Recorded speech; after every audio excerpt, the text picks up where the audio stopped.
Ang kwento ni Tomby. Magandang araw mga katombi. Muli bago ko simulan ng ating kwento, itong susunod na storya ay mula kay JD o mas kilala sa pangalang ni Nuno. Kwentong bayan at pintados. Pasensya na po kasi wala pa po akong budget para kumuha ng sarili kong writer. Pero talaga nagsusumika po ako para mabigyan kayo ng magandang kwento. Naway suportahan niyo po ako mga katombi. Pangako po sa darating na buwan. Bagong kwento ang ilalatag ko sa inyo. Maraming salamat mga katombi. Ingat kayong lahat.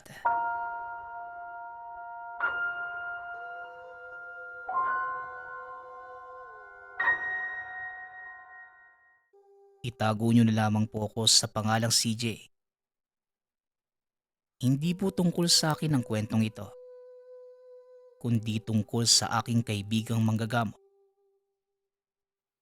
Ako po ang nagbabahagi sa kadahilanang wala na po ang kaibigan ko para magbahagi ng kanyang mga karanasan. Saksing buhay po ko sa mga kagilagilalas na kakayanan ng kaibigan kong si Lindon. Nagsimula ang lahat nung makasama ako sa isang biyahe papunta sa isla ng Nauway. Tubong Iloilo po ko. At unang beses akong pumunta sa lugar na yun. Mahigit 2 oras ang biyahe. Nakasakay kami sa isang bangka. Medyo nahihilo ako ng mga oras na yon. Dahil unang beses kong bumiyahe ng ganong katagal sakay ng isang maliit na bangkang timotor. Hindi naman gaanong kalakihan ang mga alon. Kaya naging maayos naman ang biyahe.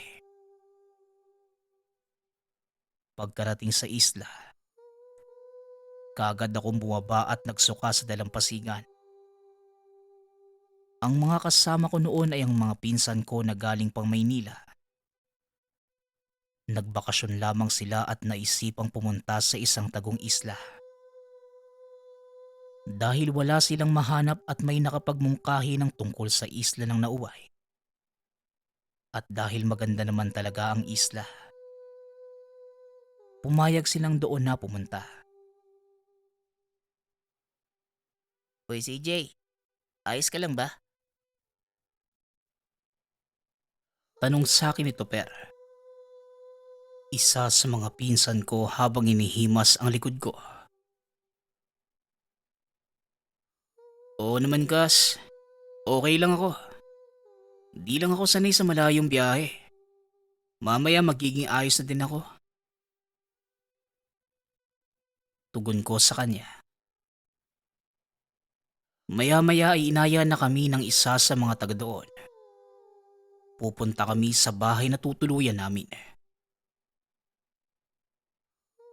Oh, kung naibaba nyo na lahat ng mga dala nyo, tara na nang makapagtanghalian na tayo. Siya nga pala, ako si Lindon. Wika nito. Tanghali na nung nakarating kami sa isla. Hindi gaanong kalakihan ang islang yon. Ang totoo kaya mo itong ikutin sa loob lamang ng 3.5 oras. Pagkarating sa loob ng tahanan. Pero imbes na kumain, pinili kong magpahinga. Mamaya na lang ako kakain ha. Nahihilo pa din ako eh. Matutulog muna ako. Tirahan nyo na lang ako ng pagkain ha. Wika ko sa mga kasama ko sabay pasok sa loob ng kwartong tutulugan. Napakalaki ng bahay na yon. Kahit gawa sa kawayan at nipa ay masasabi mong magara at matibay ang pagkakagawa. Paghiga ko sa kama, medyo sumakit ang likod ko. Nasanay na ako sa bahay na foam ang inihigaan. Aray ko po, pambihirang buhay naman to. Oh. Wika ko sa sarili ko. Kaagad namang pumasok si Lindon. O ano namang nangyari sa'yo? Tanong ni Lindon habang papalapit sa akin. Bumagsak ako sa papag eh. Akala ko may kutsyon pa din. Parang nabali yata ang likod ko ah. Sobrang sakit. Tugon ko kay Lindon. Laking gulat ko nang kumuha siya ng isang maliit na botelya. Ibinuhos sa palad ang laman nitong langis. Sabay tapat sa bibig niya at may binulong na dasal. Dumapa ka ng mahilot ko yan para hindi napasukin ng hangin. Masakit yan kapag nahanginan. Siguradong lalagnating ka pa. Sayang naman ang araw kung hindi ka makakagala dito sa isla. Biro ni Lindon. Kagad naman akong dumapa para mahilot nito ang likuran. Habang ginagawa niya yon, nakaramdam ako ng kakaibang ginhawa. At nang matapos, bigla akong inantok. O sige na, matulog ka na muna. Mamaya lang ayos na yan, tignan mo. Sige na, maiwan na kita. Paalam ni Lindon. Sadali lang. CJ pala ang pangalan ko. Ikaw si Lindon, di ba? Pagpapakilala ko sa kanya. Oo, Lindon nga ang pangalan ko. Ikinagagalak kitang makilala. Sige na pare, magpahinga ka na muna. Tugon ni Lindon. Halos magkaedad lang kami. Nasa edad 20 anyos ako ng mga panahong yon. Subalit kahit sa edad na yon, makikita mo talagang napakatandang mag-isip nitong si Lindon. Hindi kagaya ng mga pinsan ko na puro kalokohan ang nasa isipan. Pagkagising ko, alas 4 na pala ng hapon. Habang ang mga pinsan ko ay nagtatampisaw na sa dagat, naghanap ako ng makakain sa kusina. Hanggang sa nakita kong nakaupo doon si Lindon. O CJ, ayos na ba yung likod mo? Halika, kumain ka na. Bati ni Lindon. Oo, ayos na yung likod ko. Salamat ah. Wika ko sa kanya. Umupo ako sa lamesa. Inabutan niya ako ng plato at ng makakain. Habang kumakain, nakikipagkwentuhan siya. Doon ko nalaman na ang pamilya pala ni Lindon. Sila ang nagmamay-ari ng bahay na tinutuluyan namin. At yung nagrekomenda naman sa amin, isa sa mga kamag-anak nila sa Iloilo. Ayon din sa kanya, hindi rin biro ang lugar nila sa kadahilan ng maraming mga kababalaghan ang nagaganap sa lugar na yon. Pagsapit ng dilim. Nung una ay hindi ako naniwala. Dahil sa tinagal-tagal kong nabubuhay sa mundo, ni minsan hindi pa ako nakakita ng mga multo o kahit anong elementong sinasabi ni Lindon. Dagdag pa nito, marami nang namatay sa lugar na yon. Hindi ko alam kung bakit niya yun sinasabi sa akin. Pero pakiramdam ko, napakagaan ang loob ko sa kanya. Pagkatapos kong kumain, kaagad niya ako niyaya na mag-ikot sa paligid. Maliwanag pa naman. Babalik na lang kami sa tahanan bago magdilim. Namangha ako sa buong paligid dahil ang totoo. Noon pa lamang talaga ako nagkaroon ng pagkakataon na makagala sa isang napakagandang lugar. Doon ko lamang din napatunayan na kakaiba pala talaga ang pakiramdam kapag nasa labas ka at ang mga nakikita at naririnig mo ay hindi busina ng sasakyan at nagtataasang gusali. Pero kakaiba ang pakiramdam ko ng mga panahong yun sa hindi maipaliwanag na dahilan. Tila naging payapa ang aking kalooban. Maya-maya pa, nagaya na si Lindo na bumalik dahil medyo malayo na nga kami mula sa tahanan. Doon ko lamang napansin na nasa itaas na kami ng burol. Ang ganda dito, Lindon. Kitang-kita ang paglubog ng araw. Pwede ba tayo manatili dito at panoorin yung paglubog ng araw? Ngayon ko lang naranasan yung ganito eh. Hindi mo to mararanasan sa syudad. Pakiusap ko kay Lindon. Pasensya ka na pero hindi tayo pwedeng abutan ng paglubog ng araw dito eh. Dahil kagaya ng sinabi ko sa'yo, masyadong delikado dito pag lumubog na ang araw. Tugon ni Lindon. At dahil mukhang seryoso ito, sinunod ko na lamang ang kanyang sinabi. Kaagad kaming bumalik sa tahanan.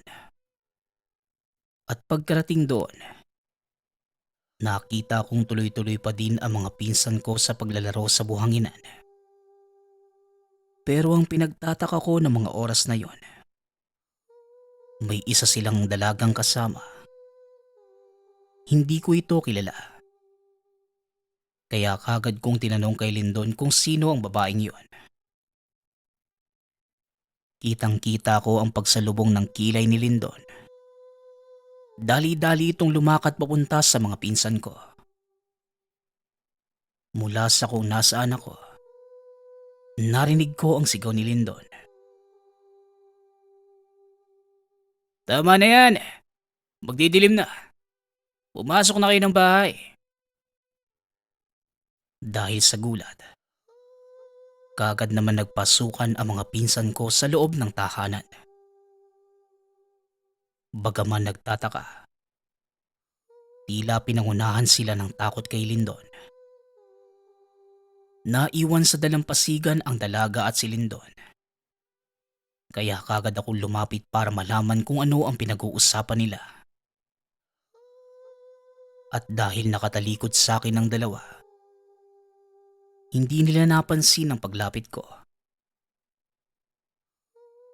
Ilang beses ko bang sasabihin sa inyo na huwag kayong lalapit sa lugar na to? Talagang hindi kayo makaintindi ano? Ilan na ang napatay ko sa inyo pero hindi pa din kayo nadadala. Huwag niyo nang hayaan na ako pa mismo ang sumalakay sa inyo. Banta ni Lindon. Aalis na sana ito. Pero nagsalita ang dalaga. Lindon, alam mong wala akong kinalaman sa mga gawain ng pamilya ko. Bakit pati sa akin nagagalit ka? Tanong ng babae. Makahalata mong papayak na ang dalaga. Napalingon sa akin si Lindon. Nagulat ito kaya kagad siyang napatanong.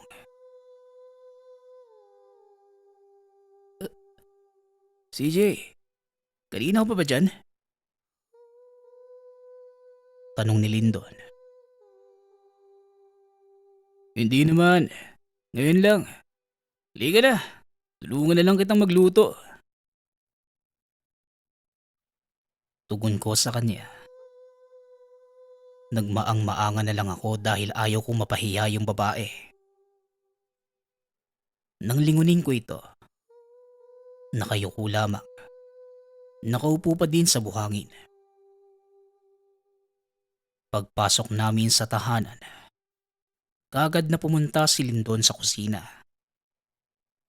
Dahil nais kong malaman kung ano ang nangyayari, sinundan ko ito at kagad na tinanong. Lindon, narinig ko yung sinabi mo doon sa babae kanina. Kung ayos lang sa'yo, Pwede ko bang malaman ang dahilan? Tanong ko sa kanya. Tumigil naman ito sa ginagawa. Kahit sabihin ko sa'yo, hindi mo din naman maiintindihan eh. Alam kong hindi ka din maniniwala. Tugon ni Lindon. Subukan mong ipaliwanag sa akin, Lindon. Alam kong may malalim kang dahilan kung bakit nagagalit ka sa babaeng yun. Tugon ko sa kanya. Ang babaeng yun ay si Lourdes. Dati kong matalik na kaibigan. Pero ang pamilya ng babaeng yun, pamilya ng mga aswang. Sila ang dahilan kung bakit ako naulila. Pinatay nila ang mga kapatid ko at mga magulang. Ito din ang nagtulak sa akin para mag-aral ng lihim na karunungan at maging isang manggagamot. Gusto kong ipagiganti ang mga magulang ko. Paliwanag ni Lindon. Habang nagkikwento, bigla namang sumigaw ang isa sa mga pinsan ko. Dali-dali kaming lumabas at nakitang namimilipid na ito sa sahig. Anong nangyari dito? O Roger, ano nangyari sa'yo? Tanong ko sa mga pinsan ko. Tumugon naman ang isa.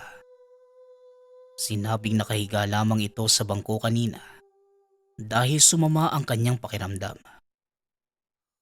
Biglang naalala ni CJ. Si Roger pala ang kumakausap doon kay Lourdes.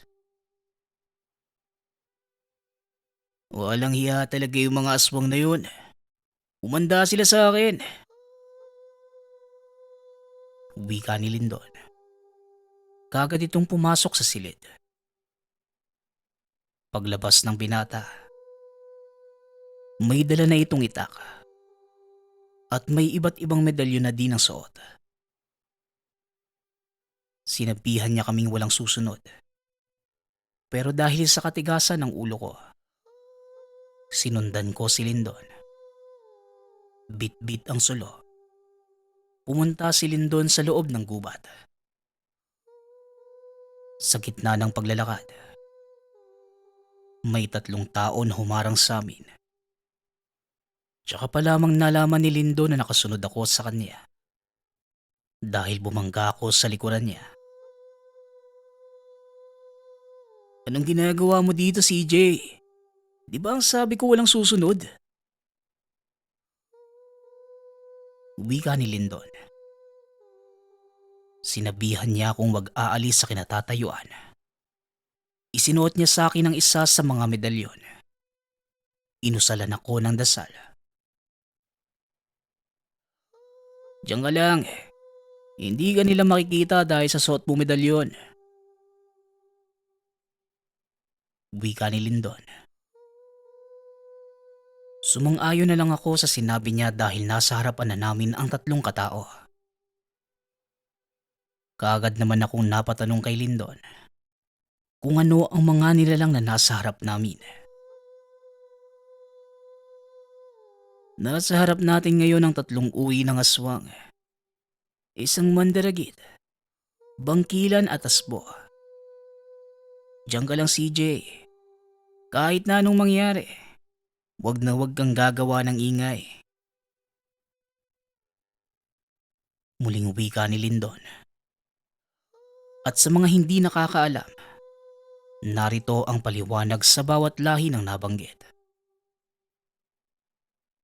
Ang mandurugo ay isang uri ng aswang.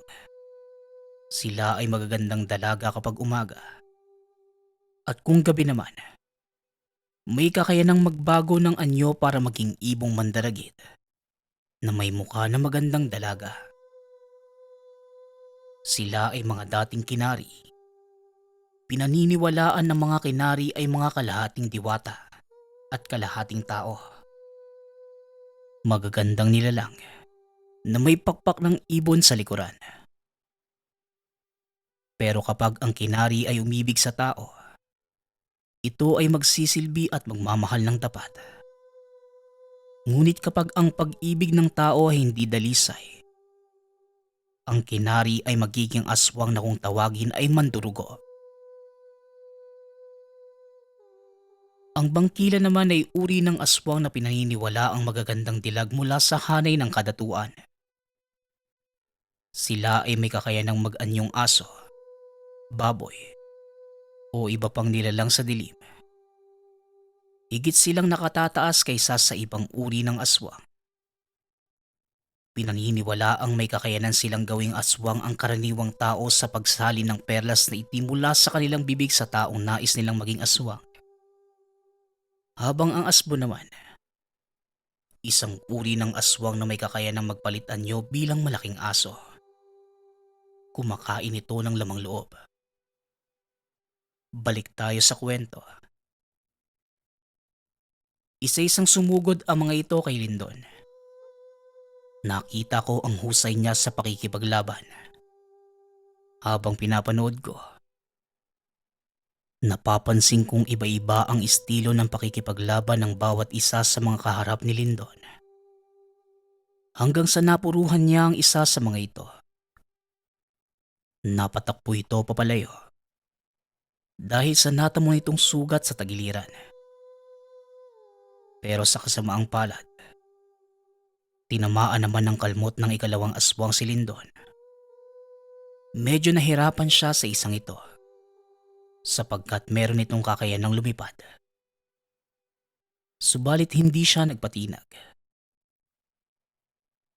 Hindi ko kayo titigilan hanggat di ko na ipaghihiganti ang ginawa niyo sa pamilya ko. Wika ni Lindon. Bagamat puno na ng sugat ang katawan, hindi pa din umurong si Lindon. Inantay niyang sanggitin siya ng isa sa mga aswang mula sa itaas at sinalubong niya ito ng taga sa kanang balikat. Dahilan para bumagsak ito malapit sa akin. Ngunit laking gulat ko dahil hindi man lang niya ako nakita. Sa halip nilingon niya si Lindon at muling sumalakay. Sa pagkakataong yon, napuruhan siya ni Lindon ng taga sa leeg. Dahilan para maputol ng tuluyan ng ulo ng nilalang. At ang nag-iisa na lamang ang natitira sa mga ito. Nagpa siya na ang nilalang na tumakas. Ngunit hindi siya binigyan ni Lindon ng pagkakataon para gawin ito. Inihagis ni Lindon ang itak. Dahilan para tumusok ito sa likod ng nilalang. Kaagad niya itong nilapitan. Binunot ang isa pang itak sa kanyang bewang. Sa kahuli-hulihang natitirang lakas, pinugutan niya ng ulo ang huling natitirang aswang. Matapos ang labanan, tuluyang bumagsak sa lupa si Lindon. Nanghihina na ito dahil sa dami ng dugong lumabas sa sugat. Nilapitan ko si Lindon at kinausap. Lindon! Lindon, gumising ka! Dadalhin kita sa ospital! Wika ko sa kanya. Huwag ka na magabala pa, pare. Masaya ako at nais sa katuparan ko ang paghihiganti sa aking mga kaanak. Mapahiyapa na din ako mamamatay. Tugon ni Lindon. Unti-unti nitong pinikit ang mga mata. Tuluyan ng pumanaw ang kaibigan ko. Pagsikat ng araw, tinignan ko ang mga bangkay. Laking gulat ko dahil isa sa mga bangkay na yon, walang iba kundi ang dalagang si Lourdes. Ang kausap ng pinsan kong si Roger. Doon pa lamang ako naniwala sa mga sinasabi ni Lindon sa akin. At sa hindi ko maipaliwanag na dahilan, nalungkot ako sa sinapit ng dalaga at ni Lindon. Isang tunay na pagkakaibigan ang sinira ng galit. Sa kasalukuyan, nasa Iloilo pa din ako at may sarili ng pamilya, may sarili ng buhay. Ngunit hindi ko pa din makakalimutan na minsang minulat ng isang binata ang aking kamalayan tungkol sa mundo ng kababalaghan, at ang binatang ito ay ang kaibigan kong si Lindon.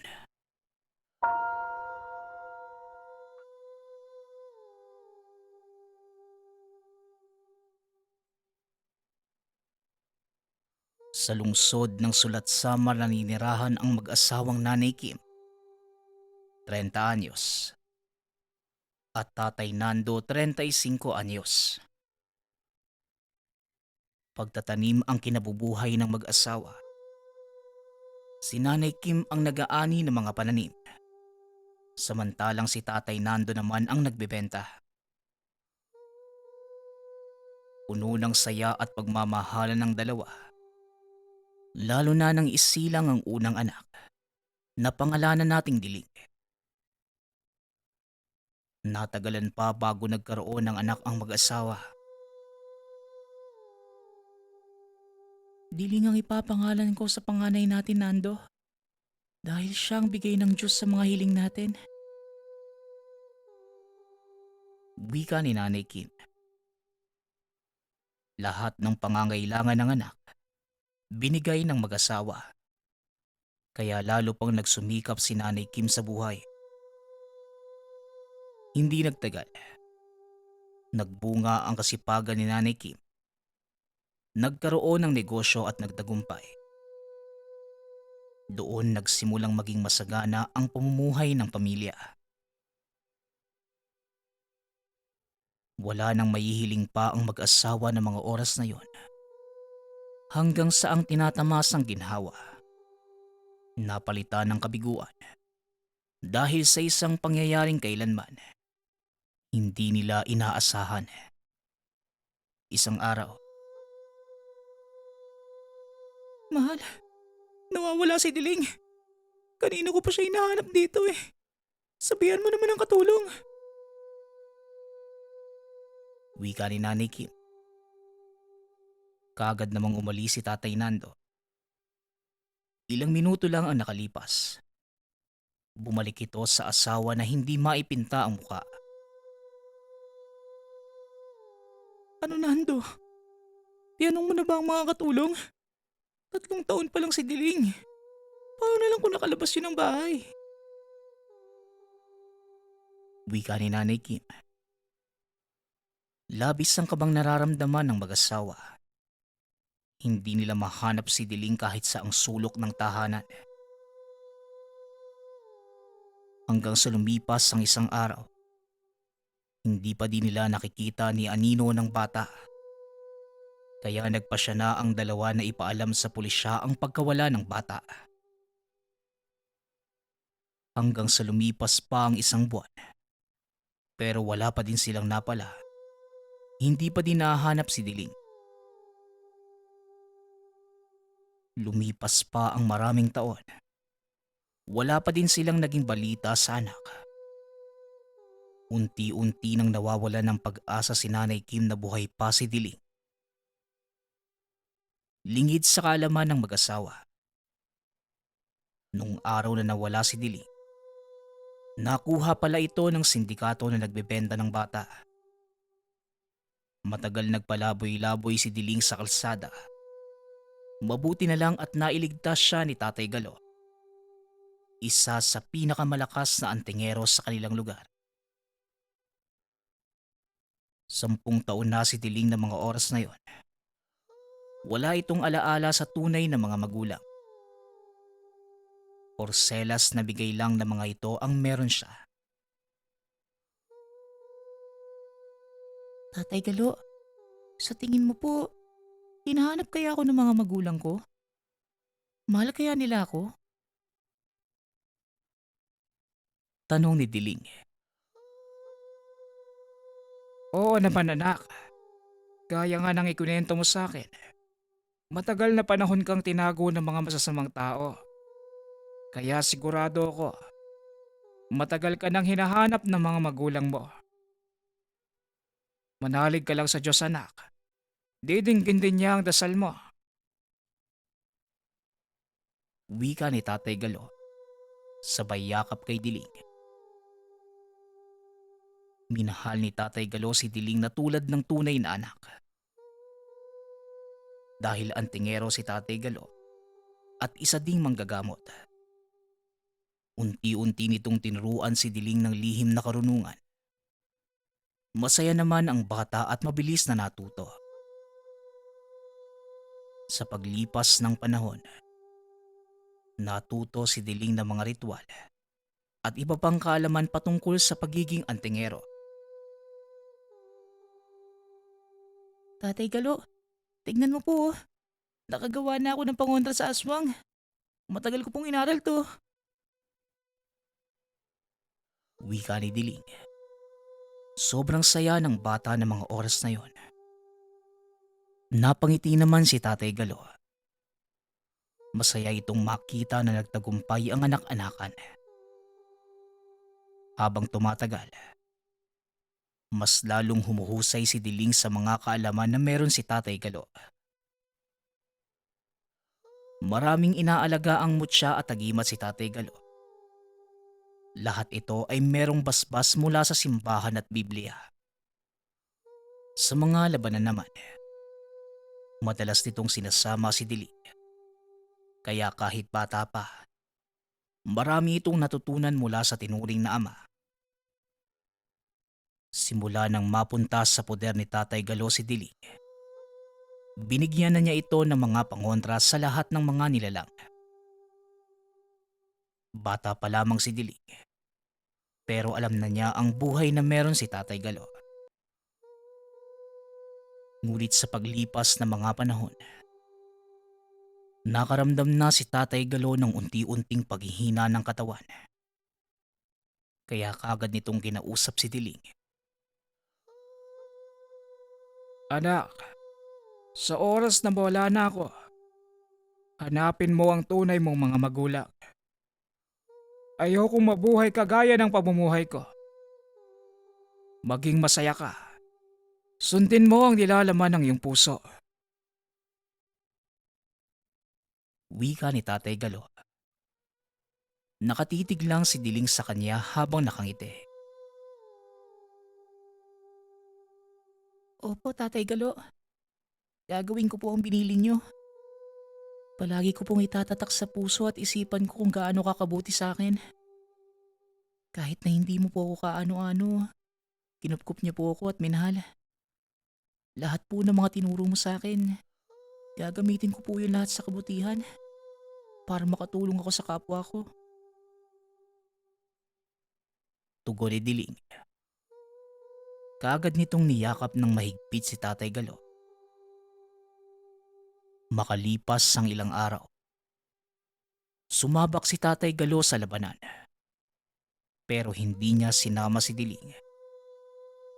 Alam niya kung gaano ito kadelikado. Kasama ni Tatay Galo ang iba pang antingero. Nilabanan nila ang isang angka ng aswang na nanggugulo sa baryo. Pero sa kasamaang palad, namatay ito sa labanan. Kaya napunta sa pangangalaga ni Diling ang lahat ng tanga ni Tatay Galo. Matapos itong mamatay, naging masaklap ang buhay ni Diling. Pero kagaya ng binili ni Tatay Galo, nag-umpisa na itong hanapin ang tunay na mga magulang. Muling naging palaboy si Diling. Pero ang kaibahan ng mga panahong iyon, dala niya ang tanga ni Tatay Galo. Hanggang sa lumipas pa ang ilang araw, napadpad siya sa isang baryo. Kinupkop na mag-asawang Chris at Amber.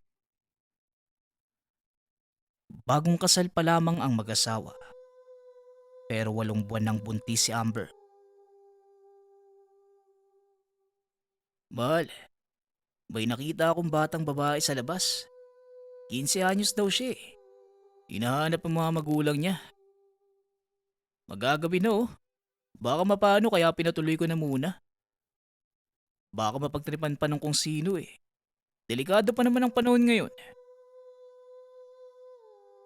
Wika ni Chris. Pwede po ba ako makituloy habang hinahanap ko ang mga magulang ko? Huwag po kayo mag-alala.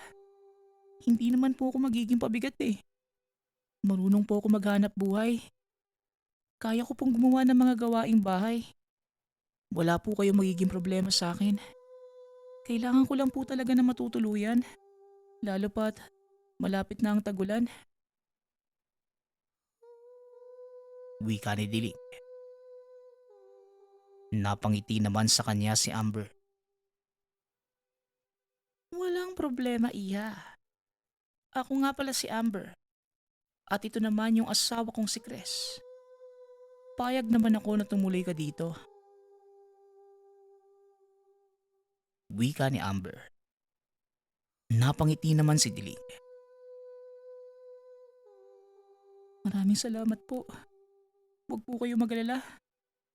Sana po bumalik sa inyo ang kabutihan nyo. Tugon ni Diling. Naging masaya ang mag-asawa sa pagdating ni Diling. Palagi itong tumutulong sa mga gawaing bahay. Kaya hindi na nahirapan si Amber na kumilos sa tahanan. Gumagawa ng puto si Amber. Habang si Diling naman ang naglalako sa bayan. Naging maayos ang samahan ng mag-asawa at ni Diling.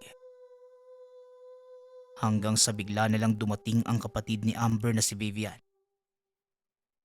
Kaagad namang pinakilala ni Amber si Diling sa kapatid. Pero umpisa pa lamang. Iba na ang pakikitungo ni Vivian kay Diling. Hindi naman ito tumitira sa tahanan. Dumadalaw lang sa kapatid. Hanggang sa naging madalas nang magkasama ang dalawa. At nakalimutan ni Amber si Diling. Hanggang sa kumalat sa baryo nila Chris ang patungkol sa aswang na nambibiktima ng mga buntis.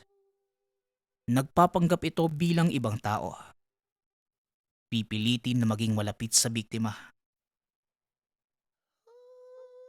Kaagad na napag-usapan ng mga kalalakihan sa baryo. Kasama ang asawa nito na magmasid gabi-gabi. Para mapanatili ang kaligtasan ng bawat kababaihang nagdadalang tao sa baryo. Kaagad nagdasal si Diling. Meron namang binulong sa kanya ang gabay ng tangan. Doon nalaman ni Diling na ang aswang na kinakatakutan ng mga tao sa baryo. Walang iba, kundi ang kapatid ni Amber na si Vivian. Kaya naisipan ni Diling na bigyan sana ng pangontra si Amber. Pero bigla naman itong tinabig ni Vivian. Bakit mo naman siya bibigyan ng ganyan? Isa pa ba't naman kami maniniwala sa batang kagaya mo? Ate, huwag kang magpapaloko sa batang yan. Hindi naman totoo ang mga aswang eh. Katang-isip lang yon. Wika ni Vivian. Hindi ko naman po ipipilit eh. Ang sa akin lang po, gusto ko lang masigurado ang lagay nila na magiging anak niya. Tugon ni Diling. Baka ikaw ang demonyita dito sa baryo. Simula nang makadating ka dito sa baryong ito, doon kumalat ang mga ganong usapan. Siguro, ikaw yung aswang at yung pinibigay mo sa kapatid ko at... Natigilan sa pagsasalita si Vivian na magsalita si Amber. Hayaan mo na siya, Vivian. Nagmamagandang loob lang naman sa akin yung bata eh. Matagal na din siya sa amin. Hindi na siya iba. Tinuring na din namin ang bata na tunay na anak ni Chris. Sabat ni Amber. Sabay kuha ng pangontrang bigay ni Diling. Napaatras ng bahagya si Vivian. Lumayo ito sa kapatid na para bang natakot sa hawak na pangontra. Bakit po parang napapaatras ka, Ate Vivian? Mukhang natatakot ka po yata eh. Wika ni Diling. Masama ang titig sa kanya ni Vivian. Hanggang sa tumalikod ito at tuluyang umalis ng tahanan. Ate Amber, huwag kang papalin lang sa kapatid mo. Ayoko pong sirain ang samahan niyang dalawa pero iba ang pakiramdam ko sa kanya eh. Sa tingin ko, hindi siya ang tunay mong kapatid. Malamang sa malamang, nililinlang lang po niya tayo. Babala ni Diling. Pero napakunot ang noo ni Amber. Nakatitig ito ng masama sa bata. Hindi maganda yung sinasabi mo, Diling ha? Hindi ka dapat nagsasalita ng ganyan. Tandaan mo, kapatid ko yung sinasabihan mo ng masama. Tugon ni Amber. Natahimik si Diling. Wala naman po akong masamang intensyon sa sinabi ko, Ate Amber. Huwag ka naman po sana magalit sa akin. Binabalaan lang naman po kita. Siyempre, ayaw ko pong may mangyaring masama sa'yo. Dagdag ni Diling. Pero tila hindi naniwala sa kanya si Amber. Tumalikod ito kay Diling. Kaagad pumasok ng silid. Hindi pinapansin ni Amber si Diling ng buong araw. Napansin naman yon ni Chris. Nakikita kong hindi kayo nagpapansinan ni Amber ah. May nangyari ba? Nag-away ba kayo? Tanong ni Chris. Napabuntong hininga si Diling habang nakasimangot. Hindi naman po kami nag-away ni Ate Amber. May hindi lang po kami napagkasunduan. Kasalanan ko din naman po eh. Naging padalos-dalos po ako sa mga sinabi ko. Tugon ni Diling. Natanong naman ni Chris kung ano ang hindi nila napagkasunduan. Kaagad naman itong ikwinento ni Diling. Hindi siya ang kapatid ni Ate Amber, Kuya Chris. Mamayang gabi po, kabilugan ng buwan, malakas ang puwersa ng mga nilalang. Mamaya po sigurado ko may gagawing masama si Ate Vivian. Bantayan mo pong mabuti ang asawa mo. Binigyan ko ng pangontra si Ate Amber. Pero sa tingin ko po, hindi sapat yun dahil malakas ang kapangyarihang taglay ng aswang. Lalo na mamayang gabi. Tugon ni Diling. Nanlaki ang mga mata ni Chris sa mga narinig. Pero hindi na ito tumugon. Nanatili lang tahimik at walang kibo. Nag-iisip kung maniniwala ba o hindi sa mga sinabi ng bata. Matapos ang pag-uusap ng dalawa, lumabas si Chris ng tahanan. Tumingin sa kalangitan. Nagdarasal si Chris habang iniisip ang mga sinabi ni Diling. Pero pakiramdam niya, totoo ang mga sinasabi nito sa kanya. Dahil umpisa pa lamang, nakikitaan na niya ng mga kakaibang kilos ang kapatid ng asawa. Taliwas sa dati nitong mga gawain. Alam ni Chris na hindi nagsisinungaling ang bata. Kaya matapos ang pangyayaring yun, nagpatuloy na sa trabaho si Chris. Samantalang si Diling naman, mahigpit na binantayan ang kilos ni Vivian.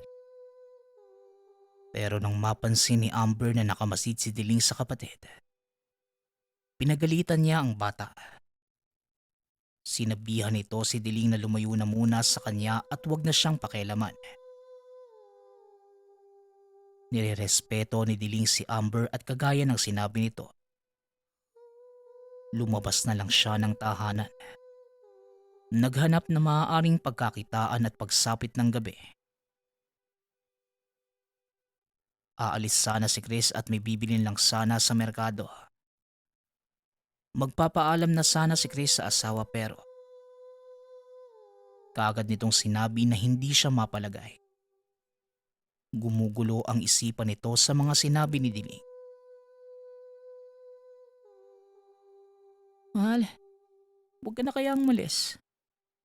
Natatakot ako na baka anong mangyari sa akin eh. Hindi ko alam pero kakaiba ang nararamdaman ko ngayon. Wika ni Amber.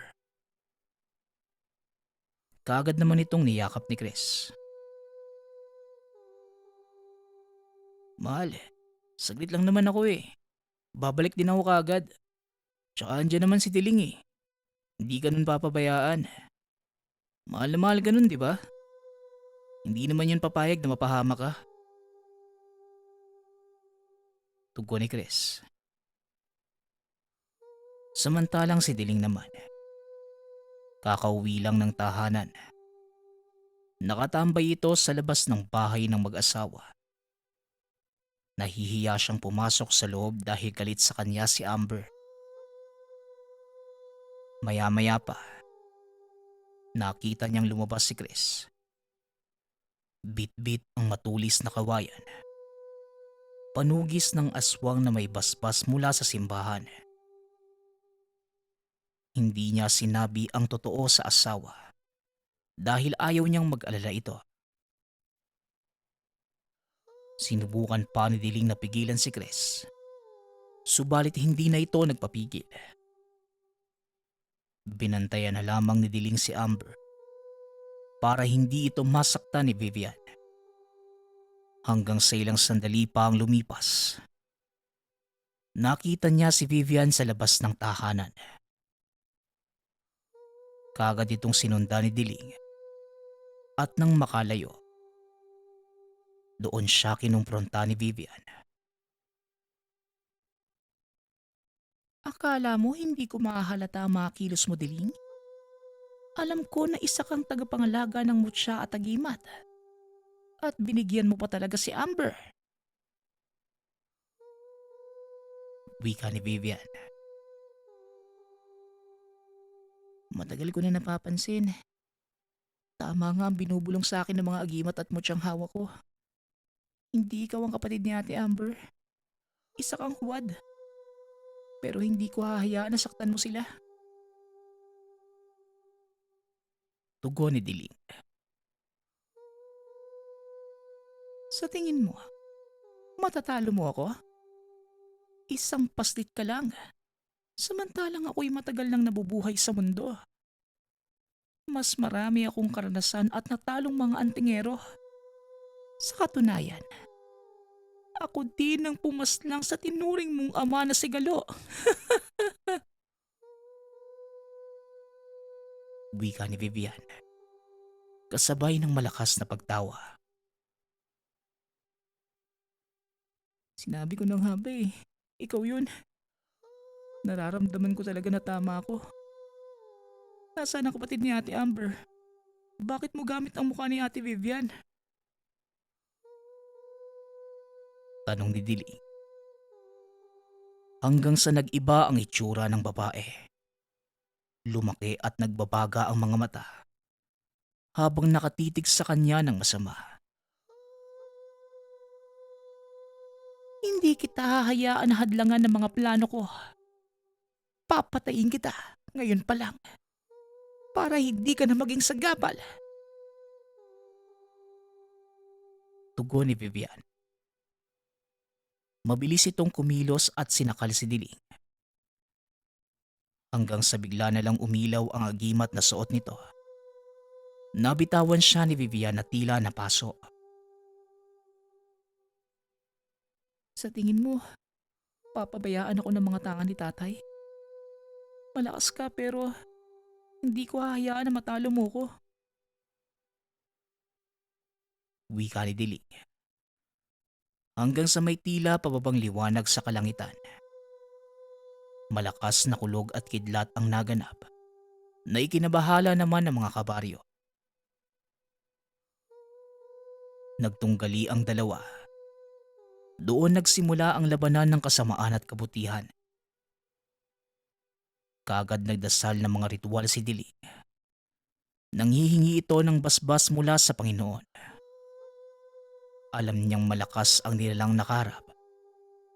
Hindi sigurado si Diling kung kaya bang tapatan ng mga kaalaman niya ang aswang. Sa kalagitnaan ng labanan, hindi na nakayanan ni Diling ang lakas ng aswang. Hanggang sa tuluyan itong nawala ng malay.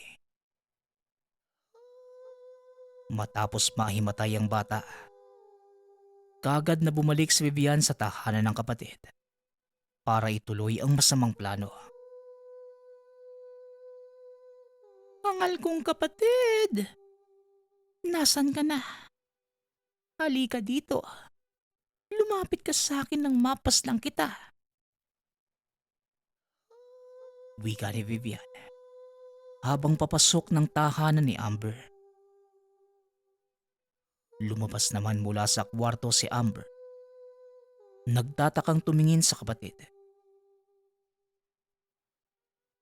Ano bang sinasabi mo? Hindi kita maintindihan, Vivian. Tsaka wag mo nga akong takutin. Baka malaglag tong anak ko eh. Tanong ni Amber. Pero tumawa lang ng malakas si Vivian na tila sinasaniban.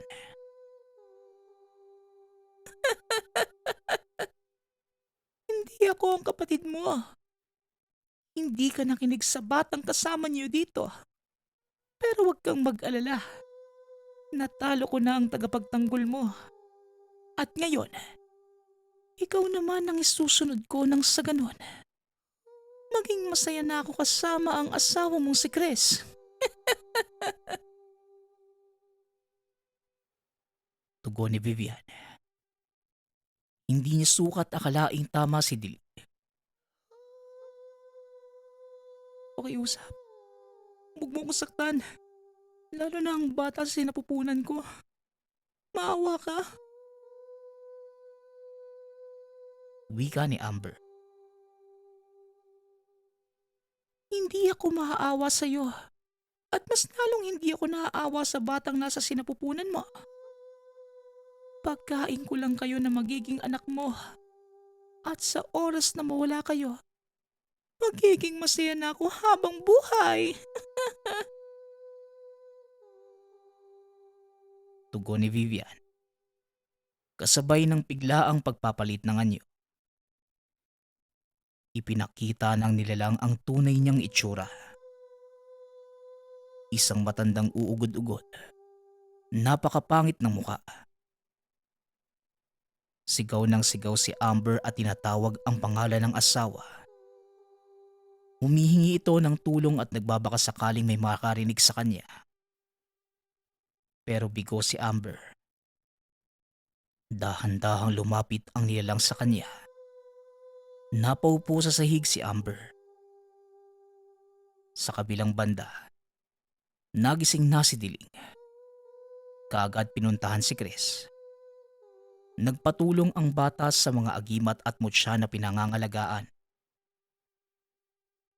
Nang makita si Chris, kaagad niyang tinawag ang pangalan nito. Sinabing kailangan nilang magmadali dahil nasa panganib ang asawa. Nang makauwi ng tahanan, kaagad nakita ni Chris na sakal ng nilalang si Amber. Kaagad kumilos si Chris at tinatake ang aswang. Pero malakas talaga ang nilalang. Tumalsik lang ang lalaki at hindi nakapalag. Kaagad namang humarang si Diling para hindi masaktan ng aswang si Amber. Umilaw ang mga tangang hawak ni Diling. Napaatras ang babae at kaagad na kumilos si Diling. Gumawa ito ng ritual para matalo ang aswang. Kaagad namang umalis sa tahanang iyon si Vivian. Nagmamadaling tumakbo palayo sa lugar.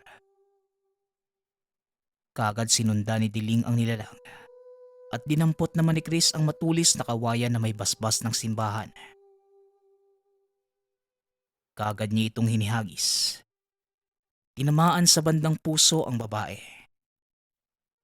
Napahiga ito sa lapag at lumabas ang tunay na itsura. Lumapit si Diling sa babae. Sinubukan pang magmakaawa nito kay Diling. Pero hindi nagpadaig sa mapanlinlang na mga salita ng aswang ang bata. Kaagad nitong tinapos ang buhay ng nilalang. Labis ang pasasalamat ng mag-asawa sa kabutihan ni Diling. Maging ang buong baryo, kinilala siya bilang tagapagtanggol. Pinakaiusapan noon ng taong bayan si Diling. Manatili na lamang ito sa baryo. Pero kagad namang tumugon si Diling. Kailangan pa niyang hanapin ang tunay na mga magulang. Matapos ang pangyayaring iyon, nagpasya si Diling na umalis na sa tahanan ng mag-asawa. Uumpisahan na niyang pumunta sa ibang baryo para hanapin ang tunay na mga magulang. Tinulungan naman ng kapitan ng barangay si Diling para mabigyan ito ng sapat na pagkain at pera sa paghahanap ng tunay na mga magulang. Susubukan pa sana siyang pigilang umalis na mag-asawa. Pero hindi na nagpapigil si Diling. Kaagad nitong inayos ang mga dadalhing kagamitan. Maraming salamat at nakilala ka namin, Diling. Tatanamin naming malaking utang na loob ang nagawa mo para sa amin. Naway mahanap mo ang tunay mo mga magulang. Wika ni Amber. Masaya po kung makilala kayo at makasama. Babasbasan ko ang anak niyong lumaki na may malakas na pangangatawan at magandang kalusugan. Tugon ni Diling. Hinubad nito ang isa sa mga agimat ni Tatay Galo. Binigay sa mag-asawa at kagad umalis sa lugar. Nagpatuloy sa paglalakbay si Diling at pumunta sa kabilang baryo. Hanggang sa nakaramdam siya ng gutom. Pumunta ito sa pinakamalapit na bahay na nakita para humingi ng pagkain. Ilang sandali pa, may lumabas na matandang babae. Nang makita nito si Diling, tila natunaw ang puso ng babae dito. Kaya kagad niya naman itong pinapasok. Anong pangalan mo, bata? Tawagin mo na lang ako sa pangalang Nanay Kim. Kumain ka lamang dyan at marami pang pagkain dito sa amin. Wika ni Nanay Kim. Maraming salamat po ah. Kayo po, hindi ba po ba kayo kakain? Napakarami po nito eh. Baka po hindi ko maubos. Tugon ni Diling. Ilang sandali pa, lumabas na din si Tatay Nando mula sa silid. Hanggang sa napansin nito ang porselas na suot ng bata. Teka, sino ang batang ito? Bakit may porselas siya kagaya ng anak natin? Tanong ni Tatay Nando. Akin po ang porselas na to. Mula po nung bata pa lang ako eh. Matagal na panahon ko na pong hinahanap ang mga magulang ko. 3 taon pa lamang po ako na mamulat ako sa kalye eh. Namamalimos at pinahirapan po kami ng kumupol sa amin. Hanggang sa nakatakas po ko at inalagaan ako ni Tatay Galo. Pero sa kasamaang palad, patay na po siya. Kaya nagpa siya po kung hanapin ng mga tunay kong magulang. Ano po bang problema? Bakit parang kakaiba po ang tingin niyo sa akin? Tugon ni Diling. Sa totoo lang, may anak kami na kasing edad mo na nawala. Diling ang pangalan niya. Simula nang mawala siya sa amin, naging malungkot na ang buhay naming mag-asawa. Kahit masagana ang pamumuhay, para bang wala na sa amin yon. Nawala na ang anghel ng buhay namin. Tugon ni Nanay Kim. Hanggang sa bigla na lamang umihip ang malakas na hangin. Bumulong ang mga tangan kay Diling. Napaiyak ang bata. Nakumpirma niya na ang 2 taong nasa harapan niya ngayon, walang iba, kundi ang tunay na mga magulang. Hindi na nagduda pa si Nanay Kim at Tatay Nando. Ito nga ang batang matagal na nilang nais makasama. Niyakap nila ng mahigpit si Diling, ang batang matagal na sa kanilang nawalay. Magpasa hanggang ngayon, nasa pangangalaga pa din ni Diling ang mga tanga ni Tatay Galo. Pero hindi ito naging manggagamot. Bagkus namuhay lang ng normal. Pero kagaya ng sinabi niya bago mamatay si Tatay Galo, gamit ang yaman ng pamilya, tinulungan niya ang mga nangangailangan